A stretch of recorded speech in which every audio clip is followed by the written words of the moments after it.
We're always hearing about how the world's problems are just too big to solve.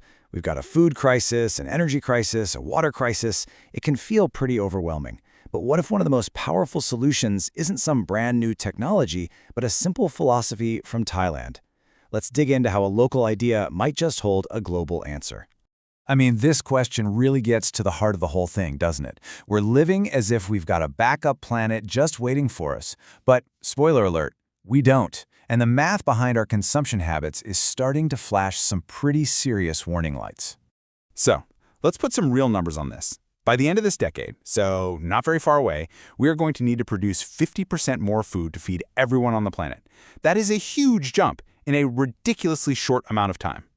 And of course, all that extra food doesn't just magically appear on our plates. You need energy to grow it, to process it, and to get it to us. So yeah, no surprise here, energy demand is also set to leap by another 50%. And here's the third piece of the puzzle, water. We're going to need 30% more of it. And not just for drinking, but for all that farming and energy production. You can start to see how these problems aren't just sitting next to each other, they're actually feeding each other. And that's why people call this the perfect storm. It's not just a bunch of separate problems. It's this dangerous feedback loop. Needing more food demands more energy and water. But then, producing more energy also uses up massive amounts of water. It's a vicious cycle, where each crisis just makes the others worse. And if we look a little further down the road, to 2050, the numbers get even scarier. I mean, look at this. We're talking nearly 10 billion people. But the real kicker is that last line. We'll need 60% more food, but we're projected to have a 40% deficit in fresh water. That gap, it's just not sustainable. The path we're on, it's a dead end. Plain and simple. Okay, how do you even begin to tackle a problem this massive? Well, the first step was for the entire world to come together and actually agree on a plan. The idea was simple but incredibly ambitious. Get everyone on the same page. From giant corporations to the smallest villages, the world needed a single shared blueprint for what a better, more sustainable future could even look like. Because let's be real, you can't solve a global problem if everyone's running in 1,000 different directions. And here it is, the 17 Sustainable Development Goals, or the SDGs. It's basically the world's most important to-do list.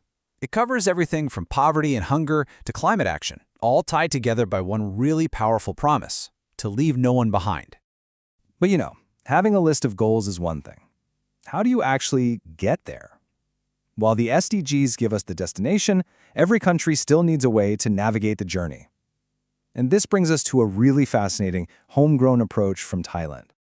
I absolutely love this metaphor from Thailand's development agency. See, a compass is great, right? It tells you which way to go. But a rudder is what actually gives you control, what helps you steer through the inevitable storms you're going to hit. And their philosophy, well, it aims to be both. So what exactly is the Sufficiency Economy Philosophy, or SEP? Well, think of it like a framework for balance. It's all about choosing moderation over excess and rational thinking over short-term greed. And crucially, it's about building self-immunity, kind of like a strong immune system for a community or an economy, making it resilient enough to handle those unexpected shocks from the outside world. And the whole framework is surprisingly simple. It starts with 3 core principles: moderation, reasonableness, and what they call prudence. That's the self-immunity part, that shock absorber. But, and this is super important, those principles only work if they're guided by 2 conditions: knowledge and integrity. In other words, you have to know what you're doing, and you have to do it for the right reasons. Now, I know, this could all sound a bit abstract, right? But SEP isn't just a nice idea on paper. It's a philosophy that has been seriously tested in the real world. Let's take a look at what it actually looks like in practice. Its biggest test, its trial by fire really, came back in 1997 during the Asian financial crisis. It was this focus on prudence and self-immunity that helped Thailand navigate that chaos and recover. And ever since, it's been embraced across society as a practical guide for building real, lasting resilience.